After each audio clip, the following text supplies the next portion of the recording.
Hi guys, welcome back to my channel. Hope आप सभी बहुत अच्छे से होंगे।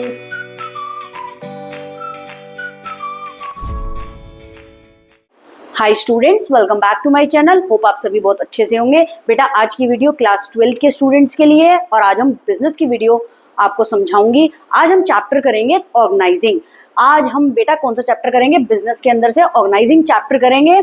और जैसे कि आपको पता है, मैंने थोड़े बहुत चैप्टर आपको शुरू में करवा दिए हैं। आज हम स्टार्ट करने जाएंगे ऑर्गेनाइजिंग चैप्टर। इस चैप्टर को अच्छे से करना।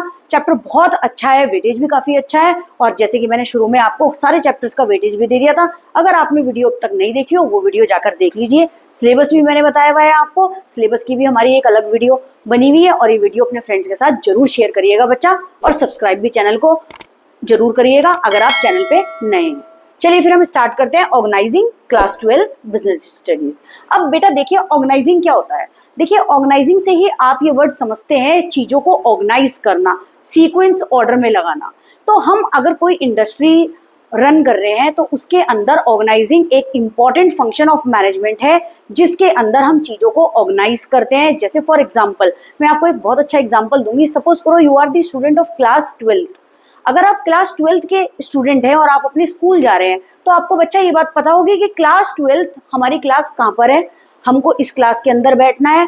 तो क्या चीज होगा, इससे आपको कोई कंफ्यूजन तो क्रिएट नहीं होगा। जब आप क्लास 11th में थे, उसकी एक प्रॉपर जगह होगी जिसमें आपको बता दिया गया होगा कि क्लास 11th इस जगह पर है, आप इस क्लास में जाकर के बैठोगे और ऊपर लिखा भी होगा क्लास 11th कॉमर्स। साइंस के स्टूडेंट होंगे तो क्लास 11th साइंस, आर्ट्स के स्टूडेंट होंगे तो क्लास 11th आर्ट्स। तो इसका मतलब ये चीज है, ऑर्गेनाइजिंग आपके वर्क को इजी बनाता है और हेल्प करता है ऑर्गेनाइजेशन गोल्स को अचीव करने में एफिशिएंटली एंड इफेक्टिवली। अगर प्रॉपर ऑर्गेनाइजिंग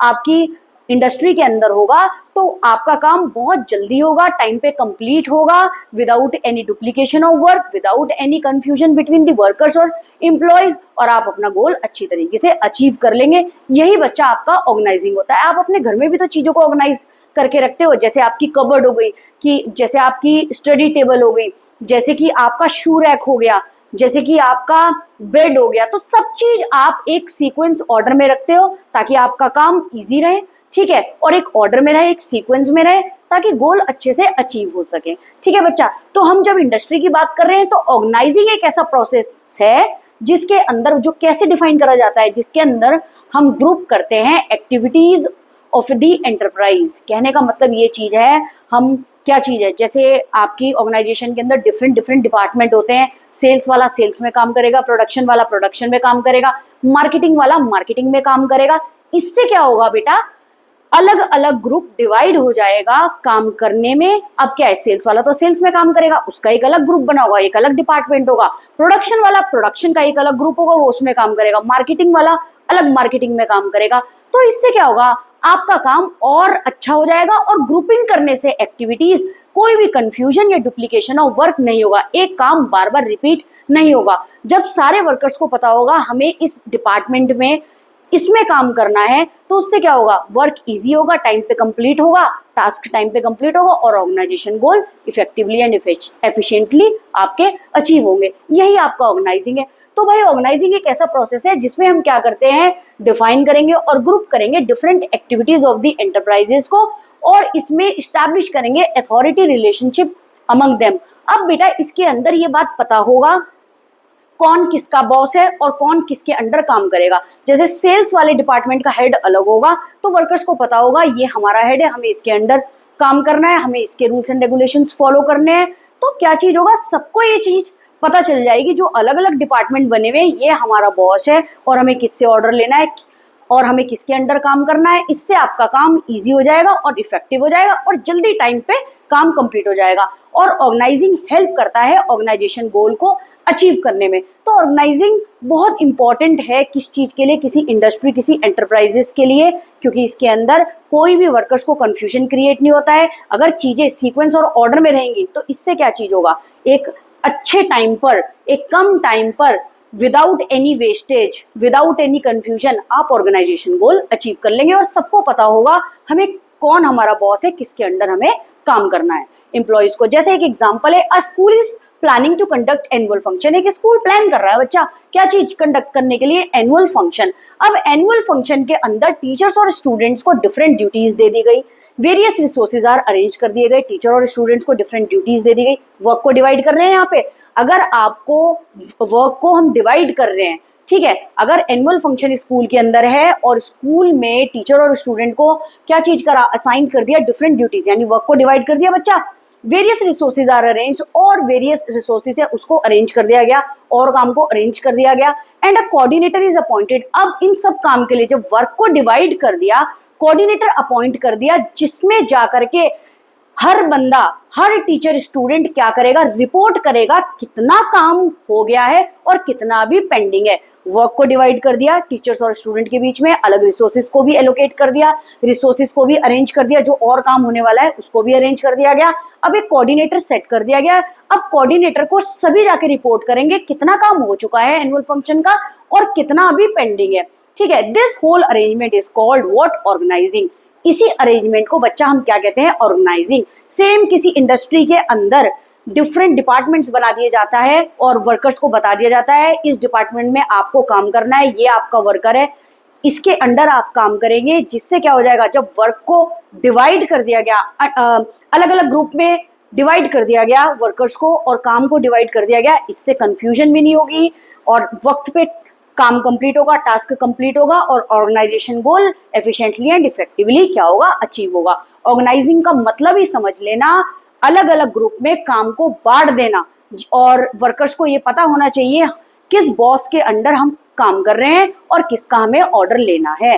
तभी अलग अलग डिपार्टमेंट बनाए हुए हैं ऑर्गेनाइजेशन के अंदर ताकि कोई कंफ्यूजन क्रिएट ना हो। आई होप आपको ऑर्गेनाइजिंग समझ आ गया हो, ठीक है बच्चा।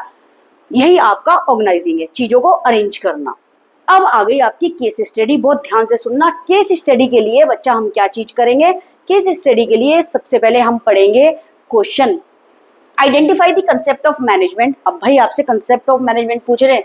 Involve in the above situation and code the line with the help of their identification. अब आपको कंसेप्ट ऑफ मैनेजमेंट कौन सा यूज हो रहा है यहाँ पर बताना है और फिर हमें कोटेड लाइन को यूज करना है, ठीक है। अब also identify the values which the company wants to communicate to society. अब इसमें एक कंपनी के बारे में बात कर रखी है तो हमें वो वैल्यूज बतानी है जो कम्युनिकेट करेंगे वो सोसाइटी से। तो बच्चा पहले हमने क्वेश्चन पढ़ लिया, अब हम आ जाते हैं अपनी केस स्टडी पे। देखिए केस स्टडी क्या है। Rajiv the owner of pathways construction. Rajiv किसका ओनर है, पाथवे कंस्ट्रक्शन का। Decided to start a campaign. अब उसने एक कैंपेन स्टार्ट करा to create awareness among people for the developing clean surrounding in the area. अब उसने एक अवेयरनेस क्रिएट कर दी, लोगों के अंदर जागरूकता जिसको बोलते हैं, लोगों में क्रिएट कर दी कि वो अपनी सराउंडिंग्स को, एनवायरनमेंट को क्लीन रखें। He formed a team of 10 members. याद रखिएगा, जो चीज इंपॉर्टेंट है उसको अंडरलाइन कर लीजिएगा। इसमें उसने टीम बना दी 10 मेंबर्स की to list the different ways for cleaning the surrounding. 10 member की टीम बना दी और उस लिस्ट में बता दिया है कि हम अपने सराउंडिंग्स को, अपने एनवायरनमेंट को किस तरह से बच्चा क्लीन रख सकते हैं। तो one suggested to take the help of a local resident. अब उसमें से एक मेंबर ने क्या सजेस्ट करा, लोकल रेजिडेंट की हेल्प कर लीजिए। अनदर सजेस्टेड दैट दे में इन्वॉल्व स्कूल गोइंग चिल्ड्रन। अब दूसरे ने ये सजेस्ट करा जो स्कूल गोइंग चिल्ड्रन है उनको इन्वॉल्व कर लीजिए इन देयर वेंचर, अपने काम के अंदर। One more suggestion was to take the help of the unemployed youth. यानी कहने का मतलब है जो युवा है हमारे, जो यंग यूथ हैं, जो यंग बच्चे हैं, जो अनएम्प्लॉयड है, उनकी हेल्प ले लेनी चाहिए इसके अंदर, ठीक है। On evaluation of different ways, it was decided to take the help of local resident. अब क्या चीज हुआ बच्चा, ऑन इवेल्युएशन, बातचीत करते हुए ऑफ डिफरेंट वेज ये डिसाइड कर दिया गया कि हम लोकल रेजिडेंट की हेल्प लेंगे सराउंडिंग्स को क्लीन करने के लिए, टू अचीव द डिजायर्ड गोल, ताकि हम गोल को अचीव कर सकें, ठीक है, अपने एम को अचीव कर सके। Various activities are identified like purchase of necessary items. अब क्या चीज हुआ, वेरियस एक्टिविटीज को माइंड में रखते हुए कुछ फैसला लिया है टीम मेंबर्स ने। Purchase of necessary items like dustbin, garbage bags, brooms etcetera. Dustbin लेके आना, गार्बेज बैग की सारा कूड़ा कचरा इन सब में डाला जाए। फिर कलेक्शन ऑफ गार्बेज, कूड़ा कचरे को कलेक्ट करना।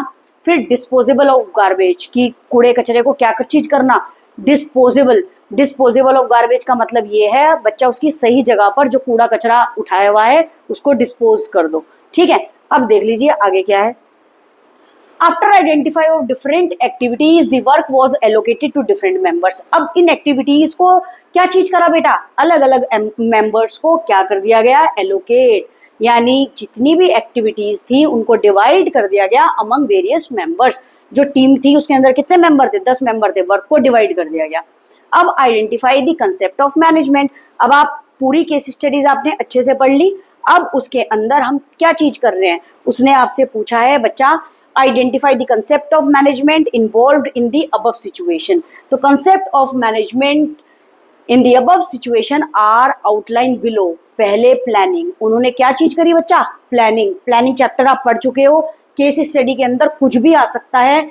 जैसे ये ऑर्गेनाइजिंग चैप्टर है तो ऐसा नहीं है कि आपसे पिछले चैप्टर का कुछ नहीं पूछ सकते, तो पिछले चैप्टर का भी पूछ सकते हैं। आपने अगर चैप्टर रीड करा होगा तो आपको अच्छे से आता होगा। अगर आपने चैप्टर रीड नहीं करा, कोई भी केस स्टडी आप क्रैक नहीं कर पाओगे। तो बच्चा मेरा कहना यही है, पहले चैप्टर को अच्छे से रीड करो। और एक बात याद रखना, मैंने हर एक टॉपिक के बाद आपको केस स्टडी करा रखी है, तो आपके लिए बहुत इजी हो जाएगा, कोई बर्डन नहीं होने का आपके ऊपर। बस इन वीडियो को एंड तक देखिए, आपके 100 आउट ऑफ 100 आएंगे, 20 प्रैक्टिकल और 80 आपकी थ्योरी के अंदर। ये मेरा प्रॉमिस है, लेकिन अच्छे से कर लीजिएगा। चलिए, पहला है planning. One suggested to take the help of local resident. ये प्लानिंग करी थी कि हम लोकल रेजिडेंट की हेल्प लेंगे। अनदर सजेशन क्या था, दे में इन्वॉल्व स्कूल गोइंग चिल्ड्रेन। ठीक है बच्चा, इन देयर वेंचर, अपने काम में। One more suggestion was to take the help of unemployed youth. ठीक है, जो युवा लोग हैं, जो आपके यंग बच्चे हैं, ठीक है। On evaluation of different ways, ये डिसाइड कर दिया गया कि हम हेल्प लेंगे किसकी, लोकल रेजिडेंट। सबकी सलाह से ये डिसाइड कर दिया गया कि हम लोकल रेजिडेंट की हेल्प लेंगे। तो आपका पहला क्या हो गया, कंसेप्ट प्लानिंग।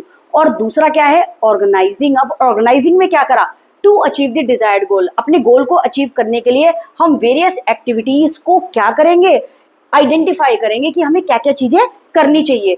ठीक है, अगर हमारे को अपने गोल को अचीव करना है, ठीक है, अगर एनवायरनमेंट को क्लीन रखना है, तो हमें purchase of necessary item, dustbin, garbage bags, brooms, ये सब खरीदने चाहिए। किस चीज के लिए, ताकि हम कूड़ा कचरा रोड पे ना फेंके, एनवायरनमेंट को खराब ना करें। ठीक है, फिर हम कलेक्ट करें गार्बेज को, डिस्पोज करें गार्बेज को। After identification of different activities the work was allocated to different members. जब ये सब उन्होंने प्लानिंग कर ली, ऑर्गेनाइजिंग कर ली, उसके बाद डिफरेंट एक्टिविटीज को क्या चीज करा, उन्होंने वर्क को एलोकेट कर दिया अमंग द टीम मेंबर्स। अलग अलग 10 टीम मेंबर्स थे, अलग अलग उनको वर्क को डिवाइड कर दिया। आई होप आपको अच्छे से समझ आई हो। बहुत अच्छी case study, simple case study है बच्चा। ठीक है, फिर उन्होंने आपसे 2 वैल्यूज पूछी थी। 2 values which the company want to communicate to the society. वो क्या चीज है, अब एक चीज ध्यान से सुनना, ये कंपनी जो 10 मेंबर की टीम थी बच्चा, ये क्या वैल्यू बताना चाह रही थी, ये सोसाइटी को ये क्या कहलाना चाह रही थी कि हमें अपने एनवायरनमेंट को कैसा रखना चाहिए, क्लीनलीनेस और रिस्पॉन्सिबल सिटीजन होना चाहिए टूवर्ड्स दिस सोसाइटी। ये हर एक रिस्पॉन्सिबिलिटी है सिटीजन की कि डस्टबिन रखें, गार्बेज रखें, कूड़े कचरे को ऐसे सड़क पे ना फेंकें ताकि अपनी सराउंडिंग्स को हम क्लीन रख पाएं। ठीक है, स्वच्छ भारत अभियान आपने सुना भी होगा, नरेंद्र मोदी जी ने जो चलाया हुआ है। ठीक है, तो उसके अंदर यही है, अपनी कंट्री को, अपनी सोसाइटी को क्लीन रखना, एनवायरनमेंट को क्लीन रखना। ठीक है, तो क्लीनिनेस और रिस्पॉन्सिबिलिटी 2 वैल्यूज है। अच्छे से केस स्टडी पढ़ लेना बच्चा, आपको अच्छे से समझ में आ जाएगी। अब नेक्स्ट टॉपिक है हमारा इंपॉर्टेंस ऑफ ऑर्गेनाइजिंग। अब ऑर्गेनाइजिंग हमारे लिए जरूरी क्यों है, उसकी इंपॉर्टेंस क्या है, पहले देखिए। Benefit of specialisation, organising leads to systematic allocation of job. बहुत ध्यान से सुन लेना, ऑर्गेनाइजिंग का मतलब क्या चीज है बेटा, ऑर्डर सिस्टम में कोई चीज काम कंप्लीट करना, सीक्वेंस में करना, ऑर्डर में करना। तो बेनिफिट ऑफ स्पेशलाइजेशन क्या होगा, organisation leads to systematic allocation of jobs. Allocation होता है proper utilisation of job. Organising help करती है एक सिस्टमेटिक क्या एलोकेट करने में, जॉब को एलोकेट करना है प्रॉपर तरीके से अमंग द वर्कर्स। कैसे, employees and workers became specialist by doing the same job again and again. देखिए बच्चा, जब आपने अलग अलग डिपार्टमेंट में लोगों को ग्रुप करके डिवाइड कर दिया, तो एम्प्लॉयज और वर्कर्स जो एक काम को बार बार रिपीट करते रहेंगे, दे बिकम स्पेशलिस्ट। एक काम को जो बार बार रिपीट करेगा वो क्या हो जाएगा, specialist by doing the same job again and again. क्योंकि इस तरह से ऑर्गेनाइजिंग के अंदर बच्चा क्या होगा, जॉब को एक सीक्वेंस में, एक ऑर्डर में वर्कर्स और एम्प्लॉयज को एलोकेट कर दिया जाएगा, जिससे वर्कर और एम्प्लॉय बार बार सेम जॉब को रिपीट करेंगे सिस्टमैटिक वे में। तो क्या चीज हो जाएगा, वो क्या हो जाएंगे, स्पेशलिस्ट अपने काम में। 10 work is complete with in the minimum time. इससे क्या होगा, काम जल्दी से जल्दी कंप्लीट हो जाएगा, एंड इन स्पेशलाइज्ड मैनर, और स्पेशलाइज्ड तरीके से काम हो जाएगा, कम समय में अच्छा काम हो जाएगा आपका। नेक्स्ट है ऑप्टिमम यूटिलाइजेशन ऑफ रिसोर्सेज, यानी प्रॉपर तरीके से प्रॉपर यूज ऑफ रिसोर्सेज। देखिए, since employees workers are assigned specific jobs, since workers और एम्प्लॉयज को स्पेसिफिक जॉब पता होगी, क्या काम करना है उनको, chances of overlapping of work is least. कहने का मतलब है चांसेस ऑफ ओवरलैपिंग का मतलब बच्चा ये है एक काम बार बार रिपीट नहीं होगा, कोई कंफ्यूजन क्रिएट नहीं होगा, और सबको पता होगा हमें कौन से डिपार्टमेंट में काम करना है। और ओवरलैपिंग का मतलब होता है एक काम दोबारा दोबारा रिपीट नहीं होगा, ठीक है, is least and leads to the proper usages of all material. इससे क्या होगा, एक काम बार बार रिपीट नहीं होगा, कोई भी क्या चीज होगा, वेस्टेज नहीं होगी, and it leads to the proper usages of all material. Raw material का प्रॉपर यूटिलाइजेशन होगा, financial and human resources without any wastage. Financial पैसों का एंड ह्यूमन रिसोर्सेज का मतलब ये चीज है बेटा, कोई भी ये कंफ्यूजन क्रिएट नहीं होगी, और दोबारा दोबारा जिस ह्यूमन ने काम कर लिया है उसी को दोबारा किसी और से करवाना, उसकी भी वेस्टेज बचेगी।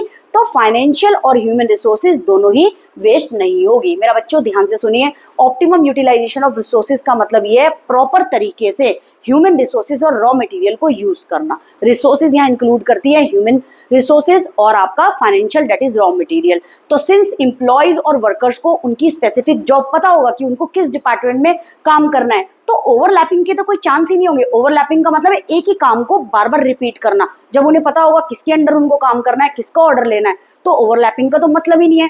वो क्या चीज होगा, इज लीस्ट, ठीक है, and it leads to the proper usage of, और इससे क्या होगा, proper utilisation of all resources होगा। रॉ मटेरियल का प्रॉपर यूटिलाइजेशन होगा, फाइनेंशियल और ह्यूमन रिसोर्सेज का भी अच्छे से यूज होगा। कहने का मतलब ये चीज है, ह्यूमन रिसोर्स का मतलब है एक ही काम बार बार बहुत सारे वर्कर्स ना करके अवॉइड करा जाएगा, क्योंकि सबको पता होगा किसके अंडर क्या उसकी जॉब है, कहाँ काम करना है, विदाउट एनी वेस्टेज। इससे टाइम भी खराब नहीं होगा और ऑर्गेनाइजेशन गोल भी अच्छे से अचीव होगा। नेक्स्ट देखिए बच्चा, नेक्स्ट है आपका क्लियरिटी इन वर्किंग रिलेशनशिप। अब एक क्लियरिटी होगा वर्किंग रिलेशनशिप में, कैसे, organising clarifies the lines of communication and specify who is to report to whom. देखिए बच्चा, जब आपकी ऑर्गेनाइजिंग बहुत अच्छी सी होगी इंडस्ट्री के अंदर, तो ऑर्गेनाइजिंग क्या होता है, चीजों को अरेंज करना, ये क्लैरिफाई कर दी जाएगी, ये बातचीत करके बता दिया जाएगा कि कौन सा वर्कर किसके अंडर काम करेगा, who has to report under whom, कि किसको कौन से डिपार्टमेंट के अंडर काम करना है। जो ये लिखा हुआ है ना, who has to report to whom, इसका मतलब है वर्कर्स को किसके अंडर काम करना है, किसके ऑर्डर लेने हैं और किस डिपार्टमेंट में काम करना है। दस making boss subordinate relationship and communication between them effective. अब बॉस सबऑर्डिनेट का मतलब क्या है, एक ही सबऑर्डिनेट का एक ही बॉस होगा जिससे वो ऑर्डर लेगा, और उनका क्या रिलेशनशिप बनेगा, बॉस सबऑर्डिनेट रिलेशनशिप, और कम्युनिकेशन बहुत ज्यादा इफेक्टिव होगी, काम टाइम पे कंप्लीट होगा, और क्लैरिटी इन वर्किंग रिलेशनशिप होगा। कम्युनिकेशन करके, बातचीत करके पहले ही बता दिया जाएगा कि मैं इस डिपार्टमेंट में काम कर रहा हूँ, इस वर्कर का ये बॉस होगा। इससे क्या होगा, बॉस सबऑर्डिनेट रिलेशनशिप बहुत क्लियर होंगे, एक ही सबऑर्डिनेट का एक ही बॉस होगा, ठीक है बच्चा, सबऑर्डिनेट का एक ही बॉस होगा जिसके वो ऑर्डर लेगा, और कम्युनिकेशन बिटवीन देम क्या रहेगी बच्चा, इफेक्टिव। अब है आपका next, development of personnel. Personnel का मतलब होता है स्टाफ यानी एम्प्लॉय, ठीक है, याद रखिएगा। डेवलपमेंट ऑफ पर्सनल क्या होता है, organising stimulates creativity among the managers. Organising, जब चीजें ऑर्डर में होंगी तो ये क्रिएटिव इंटरेस्ट बना देगा, किसका, मैनेजर्स का, ठीक है। Effective delegation allows the manager to reduce their workload by assigning routine jobs to their subordinate. Effective delegation, अगर आप अपने मैनेजर को इतनी डेलीगेशन, इतनी अथॉरिटी दे रहे हैं, तो उससे उसका वर्कलोड रिड्यूस हो जाएगा, क्योंकि वो क्या करेगा, वो असाइन कर देगा routine jobs to their subordinate. जिस सबऑर्डिनेट को जोन सा काम देना है वो दे देगा, and also allows the manager to develop new method and ways of performing task. और अगर ये भी डेलीगेशन दे दी गई, ये अथॉरिटी भी दे दी गई मैनेजर्स को कि वो अपने न्यू मेथड डेवलप कर सकता है ऑफ परफॉर्मिंग अ टास्क, तो इससे क्या होगा, मैनेजर के अंदर क्या चीज होगा, एक क्रिएटिविटी जाग जाएगी बच्चा, और ऑर्गेनाइजेशन गोल बहुत अच्छे से अचीव होंगे। At the same time it also help the subordinate to develop their skills. अब मैनेजर किसको हेल्प करेगा, सबऑर्डिनेट को भी हेल्प करेगा, जिससे उनके स्किल्स भी और अच्छे हो जाएंगे एंड कॉम्पिटेंसीज, और वो काम को बहुत अच्छी तरीके से कर लेंगे। तो कहने का मतलब डेवलपमेंट ऑफ पर्सनल, यहाँ पे स्टाफ का डेवलपमेंट, ओवरऑल स्किल्स कैसे अच्छे होंगे, जब मैनेजर्स को इतनी डेलीगेशन दे दी गई होगी कि वो अलाउ करे अपने सबऑर्डिनेट को क्या काम करना है डिस्ट्रीब्यूट कर दे। इससे वर्कलोड मैनेजर का कम हो जाएगा और वो न्यू तरीके से न्यू मेथड यूज करे performing a task. Eight the same time वो हेल्प करेगा अपने सबऑर्डिनेट को भी, किस चीज के लिए, ये उनके डेवलपमेंट ऑफ स्किल्स और कॉम्पिटेंसीज, ताकि और अच्छे से वो जॉब कर पाए। अगर आपको ये वीडियो अच्छी लगी हो तो बेटा जल्दी से जाके लाइक करो और सब्सक्राइब करना चैनल, और ये वीडियो को अपने फ्रेंड्स के साथ भी शेयर करिए। इसका सेकंड पार्ट हम बाद में करेंगे। आज के लिए इतना ही, जल्दी से नोट्स बना लेना और अच्छे से प्रिपेयर करना। Thank you so much.